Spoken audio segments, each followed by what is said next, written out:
mafias más conocidas. Y esto es la Cosa Nostra, ya sabéis dónde viene, ¿no? De Italia. Cosa Nostra, la mafia siciliana. Se formó en el siglo XIX, influenciada por la industria del cítrico en Sicilia, tras la demanda internacional de limones, potenciada por el descubrimiento del médico escocés James Lind en 1753 sobre sus propiedades curativas para la enfermedad del escorbuto. Casina. Durante el siglo XIX, la debilidad del Estado italiano y los beneficios de los cítricos impulsaron a los agricultores a recurrir a mafiosos para su protección. En 1876, Leopoldo Franchetti elaboró el primer análisis de esta organización, que para 1885 ya realizaba rituales de iniciación y se infiltraba en la política, como evidenció el asesinato del banquero Notar Bartolo en 1893. El auge de la mafia siciliana se extiende por Italia y Estados Unidos, mientras figuras clave como el jefe Vito Cascio Ferro eran detenidas. Durante el fascismo, Mussolini intentó erradicarla con el infame asedio de Gangi en 1924, lo que lleva a muchos mafiosos a emigrar o bien a quedarse y vivir en las sombras. Entre las figuras clave de la organización, Salvatore Maranzano fue uno de los jefes más poderosos, hasta que fue, vaya por Dios, traicionado y asesinado por Lucky Luciano, quien tras problemas legales cedió el poder a Frank Costello. Casi nada. Se llevaban bien, se llevaba bien la gente allí, sí. Pues Miriam nos habla de otra que también se las trae, el cártel Kinahan de Irlanda.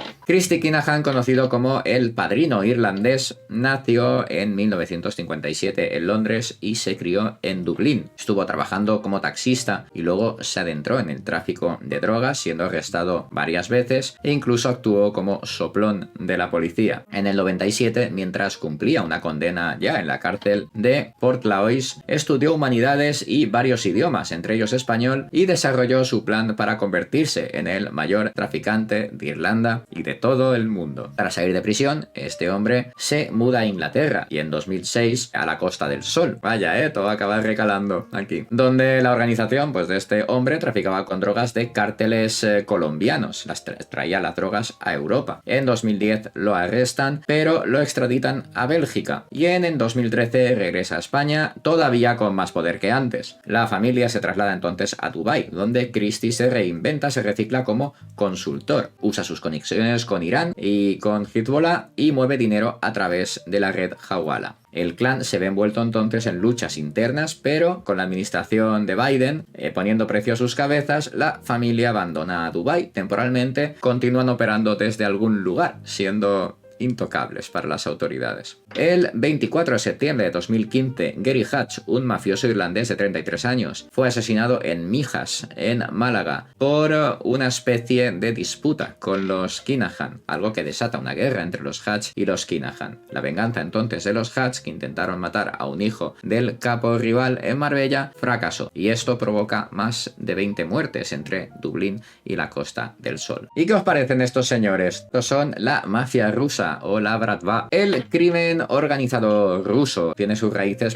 como la Cosa Nostra en el siglo XIX, cuando la ineficaz administración del Estado zarista permite la proliferación de bandas criminales. Durante la Revolución Rusa, los soviets utilizan a los delincuentes para alterar el antiguo orden y tras tomar el poder, toleraron su presencia por la necesidad de un mercado negro para poder sobrevivir en esa época. Ya en los años 30, Stalin envió a los, no sé cómo pronunciar esto, Borv-Zakone, ladrones en la ley, a los gulags, donde algunos empezaron a colaborar con la policía. Se disuelve la Unión Soviética en 1991 y esa apertura económica permite a estas organizaciones expandirse internacionalmente, se involucra en actividades como tráfico de armas, tráfico de drogas, tráfico de personas, de muchas cosas, que durante los 80 esta mafia fue cuando se consolidó, especialmente con la legalización de la iniciativa privada en el 88. Esto favorece el auge de mercados criminales y a medida que iba colapsando la URSS se iba exacerbando la pobreza, la corrupción, los exagentes del KGB y los veteranos de guerra se unen a algunas bandas y convierten a la mafia rusa en una fuerza ya dominante en esa economía, en la política del país, con bancos y empresas bajo su control. Ya mediados de los 90, ya después de esa apertura, casi todos los bancos rusos eran propiedad de la mafia y la violencia entre bandas podía alcanzar niveles estratosféricos. Nos vamos ahora a México, cártel de Sinaloa, considerado la organización de narcotraficantes más poderosa del hemisferio occidental. Obviamente, dice el nombre, tiene sus raíces en Sinaloa, México, donde a finales de los 60 Pedro Avilés Pérez, conocido como el León de la Sierra, comienza a traficar con drogas. Se incluye goma de opio y establece conexiones con grupos criminales en los Estados Unidos. Avilés, tío segundo de Joaquín El Chapo Guzmán, fue el mentor del que sería después el futuro líder del cártel. Tras su muerte en el 78, el cártel pasa por algunas transformaciones, incluyendo la creación del cártel de Guadalajara, que se divide en 3 facciones tras la captura de sus líderes. Ahora en la actualidad el cártel de Sinaloa opera en el Triángulo de Oro, Sinaloa, Durango y Chihuahua, y está dirigido por 2 facciones, los leales a Ismael El Mayo Zambada y los hijos del Chapo, conocidos como los Chapitos, que no podía ser de otra forma. La organización sigue controlando el tráfico de drogas hacia Estados Unidos, incluyendo fentanilo,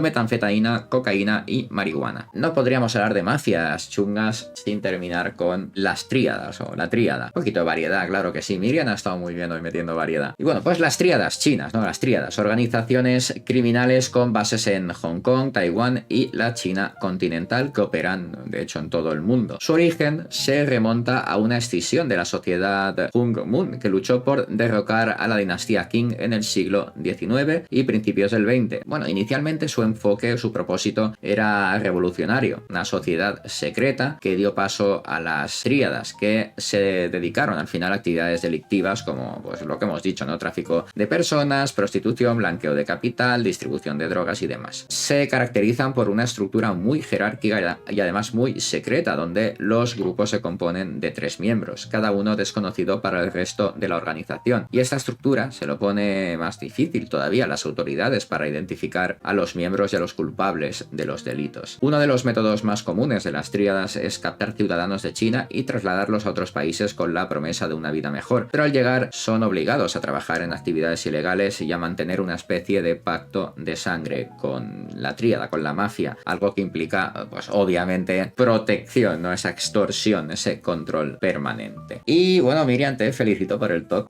Chadito, gente guapa.